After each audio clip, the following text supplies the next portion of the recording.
Toma de rehenes en Ámsterdam.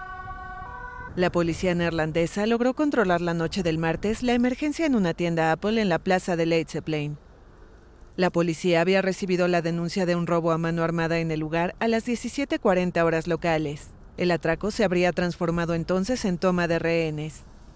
Las autoridades habían pedido a los internautas ser prudentes en la publicación de imágenes que circulaban por redes sociales por la seguridad de las personas retenidas.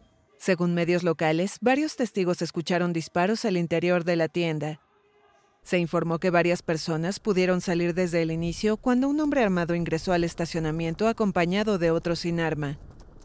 En el curso de la noche se logró la liberación a salvo de todos los rehenes. La policía informó que el atacante ya se encontraba acostado sobre la calle y era examinado por un robot en busca de explosivos.